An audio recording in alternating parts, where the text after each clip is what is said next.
Selamat malam, salam sejahtera. Ini satu kejutan yang besar yang kita tunggu-tunggu. Berkaitan dengan Mahathir dan juga partinya, yaitu Parti Pejuang. Saudara-saudara sekalian, perjuangan belum selesai. Pejuang bidas cadangan bubar parti. Ramai orang mencadangkan supaya pejuang dibubarkan sahaja. Tetapi ahli-ahlinya perlu masuk ke dalam parti PAS maupun bersatu. Kerana kalau Mahathir mau bekerja sama dengan Perikatan Nasional khususnya, beliau perlu memikirkan bagaimana pejuang harus dibubar atau tidak.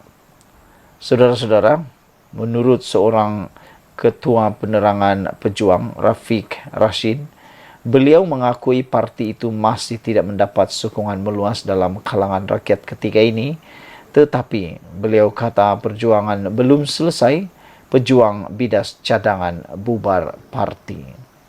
Ketua Penerangan Pejuang, Rafiq Rashid, menegaskan perjuangan parti itu belum selesai dan mengakui mereka masih tidak mendapat sokongan meluas dalam kalangan rakyat ketika ini. Bagi kami, pejuang belum selesai. Biar masa menentukan. Biar rakyat juga menilai. Pejuang masih lagi bersih putih. Berseri bak benderanya yang berkibar di setiap pelosok negara. Rakyat akan menilai serta kita akan biarkan mereka menilai, katanya di Facebook. Beliau turut membidas kenyataan pihak tertentu mengenai pembubaran pejuang atas alasan bagi memberi laluan ahlinya menyertai Perikatan Nasional PN bagi mengelakkan isu pecah undi. Ada yang kata pejuang kecil dan pemecah undi saja. Ya, pejuang hanya dibentuk kurang dari 3 tahun. Tetapi tidakkah pejuang matang dalam isu pecah undi ini? Bukankah pejuang sudah memulakan langkah untuk menyatukan semua parti gabungan Melayu atas tiket Melayu berwibawa, maupun menolak rasuah dan kleptokrat sebelum PRU 15 lagi? Bagaimanapun, katanya, usaha untuk mendapatkan respon dingin daripada rakan politik sealiran. Risau untuk bergabung kerana kedudukan kerusi masing-masing. Kalau begitu, jangan berani laung kononnya hendak menjaga hak orang Melayu, bangsa serta agama lain. Negara hanya dijamin oleh gabungan yang besar, kuat dan stabil, kata beliau.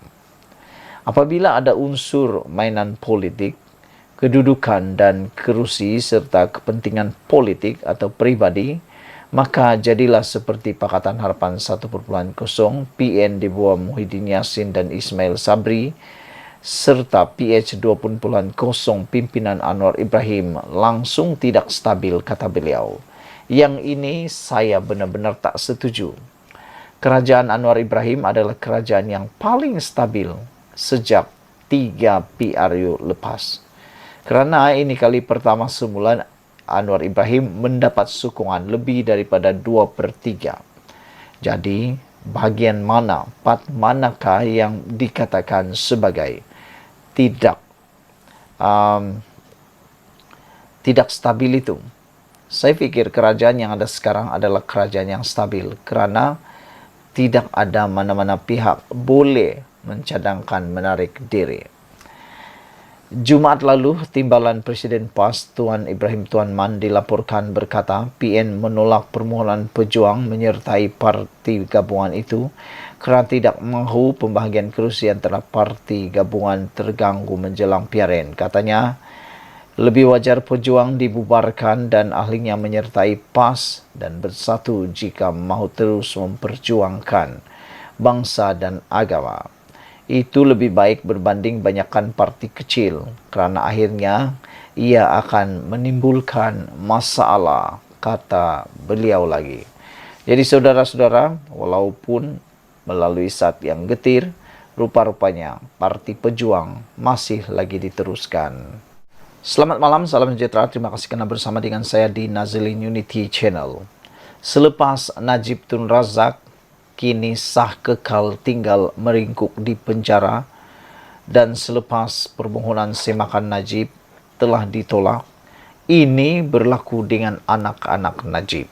Sebelum kita teruskan, sila tinggalkan komen Anda.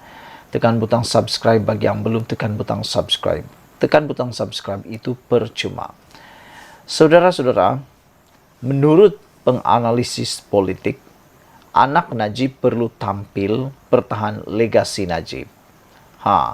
Yang menjadi persoalan kita sebelum kita teruskan ulasan ini, apa sebenarnya legasi yang ditinggalkan oleh Najib?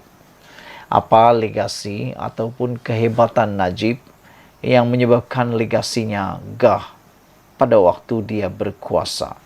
Ada orang menulis, apabila ditanya tentang legasi Najib, lebih ramai yang mengejek Najib. Mereka kata legasi Najib ia lawan MDB.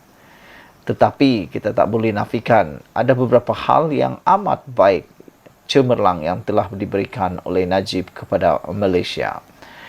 Penganalisis politik mengatakan anak-anak Najib perlu tampil mempertahankan legasi bapanya. Saudara-saudara, siapakah anak Najib yang benar-benar berpotensi menggantikan Najib, yang mempunyai aura seperti Najib bosku? Adakah anaknya yaitu Noriana Najwa atau Nizar ataupun Nazifuddin yang akan meneruskan legasi Najib? Mereka bertiga ini akan bersaing dengan ramai pemimpin muda berkarisma dalam politik, kata penganalisis. Anak-anak Najib kini tampil ke depan, perlu tampil ke hadapan bagi memastikan legasi bekas Perdana Menteri itu terus kekal selepas beliau sudah kehabisan semua saluran untuk merayu sabitan kes rasuah SRC Internasional, kata penganalisis politik. Awang Azman Pawi dari Universiti Malaya berkata, melainkan Najib mendapat pengampunan diraja, Noriana Najwa, Nizar Najib dan Nazifuddin Najib perlu untuk mengambil alih tindakan atau tanggung jawab itu. Bagaimanapun, Awang Azman berkata beliau menjangkakan ketiga-tiga mereka berdepan kesukaran sekiranya mahu mendaki tangga politik seperti bapa mereka. Menjadi anak kepada bekas Perdana Menteri sudah tentu menjadi semakin tidak relevan kerana ketika ini semua dinilai pada persepsi, katanya kepada FMT. Ramai individu lebih muda dan berkarisma di padang yang semakin terbuka dan kompetitif. Pada pagi ini, Mahkamah Persekutuan dalam keputusan majoriti menolak permohonan Najib untuk menyemak semula sembahan atau sabitan hukuman dalam kes SRC. Beliau akan meneruskan hukuman penjara 12 tahun melainkan mendapat pengampunan diraja.